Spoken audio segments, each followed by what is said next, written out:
The deep blue were the countries the Americans cared about before World War II. The medium blue were the new partners in this new global order. The orange are the other guys. Americans don't like talking about them. And light blue is the field of competition. It was a global fight with global consequences, and the United States could never deny battle. But then one idle Tuesday, in the very definition of pent-up demand, the Germans threw a party, and it was over.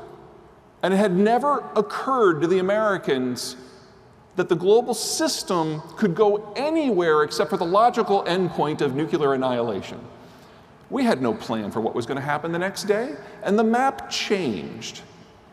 And there's a lot of gray up there, a lot of places the Americans don't have a firm opinion on.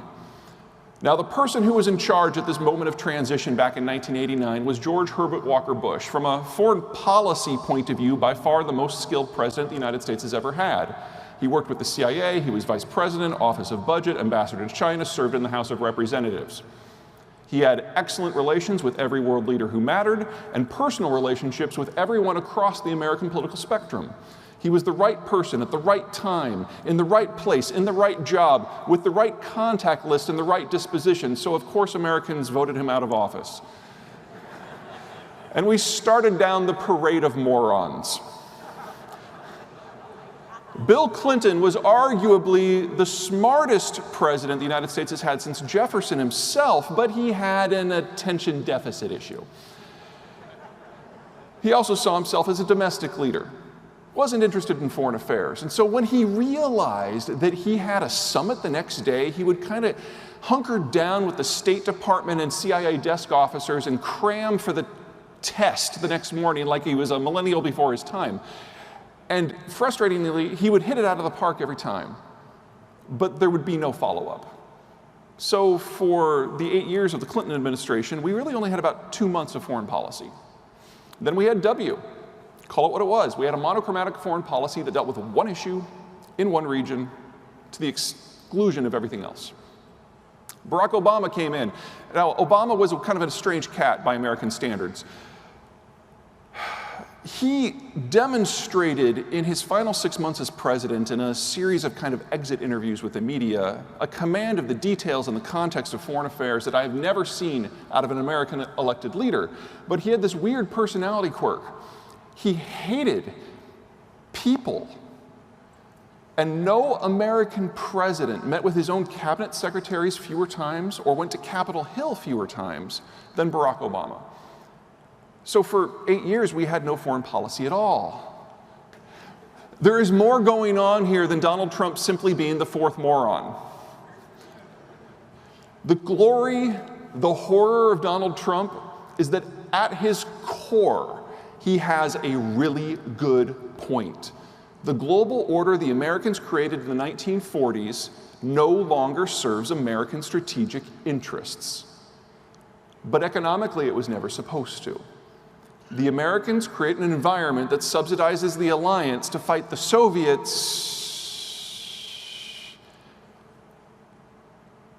but it doesn't use that for its own economic purposes, because then it wouldn't be a bribe. I could give you 1,000 reasons why the United States will be just fine without the global structures that we've all become used to, but really, you only need one. The United States is not a trading nation.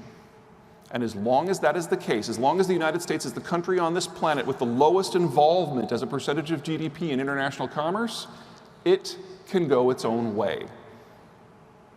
And it is. A couple other points to throw in there. Let's talk demography.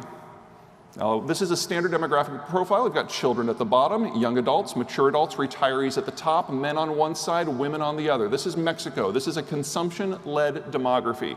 Because whenever the bulge in your structure is below roughly age 40, it's all about the spending. Kids, cars, college, homes. When American policymakers look at a country like Mexico, we don't see a competitor. All of the low value-added jobs in the United States left back in the 60s and 70s. This is a complementary system. Mexico does the lower-end manufacturing, it does the assembly, the United States does the design work. Trade goes back and forth. You may have noticed that the Trump administration stopped yelling at Mexico about trade about 2 years ago. They've moved on to other issues. This is a country that the United States can integrate with. This is not. Canada is a mature demography. It's no longer consumption-led. It has a lot of people aged 40 to 65. These people aren't doing a lot of spending. They're doing a lot of investing. They're preparing for retirement. But you take a market like this with a super saturated, mature worker block, and they can compete in international markets at below average labor costs for that skill set. But they don't have enough people in the 20s and the 30s to absorb what those people produced. They must export the difference. One of the reasons the Trump administration came down so hard on Canada in trade talks is they were willing to admit that Canada has become the competitive system to the American market, but yet it can't survive without the American market. Now, if your aging can't get reined in, eventually you turn into something like Japan. How do you run a first world economy without a first world workforce? Well, fun fact, robots. Since they don't vote yet, it doesn't matter where you put them.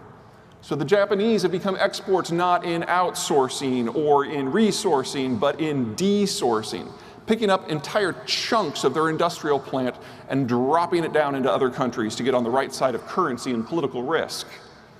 It's working for them. Here's the US. The US is kind of in the middle. There's two bulges in here we need to kind of kick around a little bit. First, at the top, you've got the baby boomers, which are the largest generation as a percentage of the population in American history.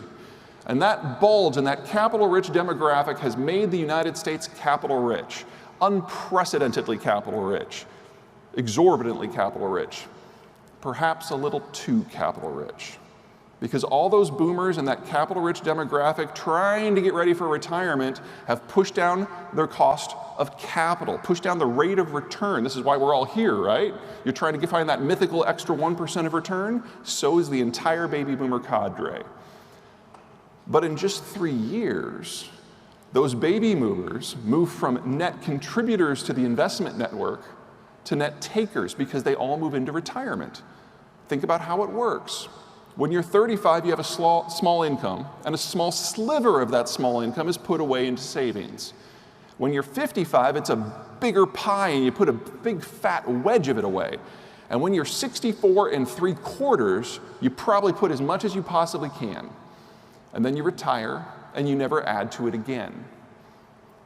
Cheaper, more available, easier terms on capital, and then all of a sudden, nothing.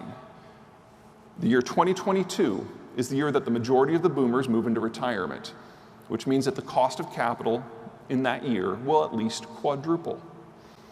Next block down that matters, the millennials. This is normally where I would like to spend about 20 minutes talking about why the millennials are a waste of skin, but we don't have that kind of time. So instead, we're going to talk about all the reasons that we should all be grateful for the millennials. This won't take nearly as long because there's only 3 reasons. So, number 1, consumption. All of those juice bar memberships and that filet mignon dog food and that fat-free, sugar-free, gluten-free, cruelty-free beard butter and all those goddamn scooters, it all adds up. Millennial consumption has kept the United States out of recession since 2009. The US probably would have had 3 recessions since then otherwise. And they're young enough and there's enough of them that consumption pulse has another 4 years left to run. That's fantastic. Second, if you fast forward to the year 2030, when the millennials are in charge of the United States, and I cry inside a little thinking about that, they can fill out the tax-paying class in a way that the Gen X never could. So everything you've heard about the fiscal cliff and the coming financial calamity, totally true. Pay attention to that. The snake swallowing the watermelon, it's real. But there is a light at the end of the tunnel. It's a millennial, which also makes me cry a little inside. But if you look at the rest of the rich world without the Americans, there really aren't all that many millennials.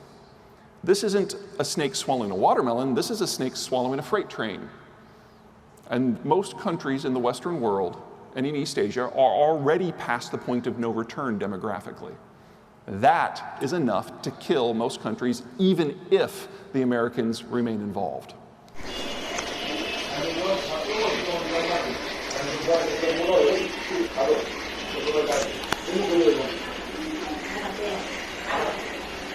আমি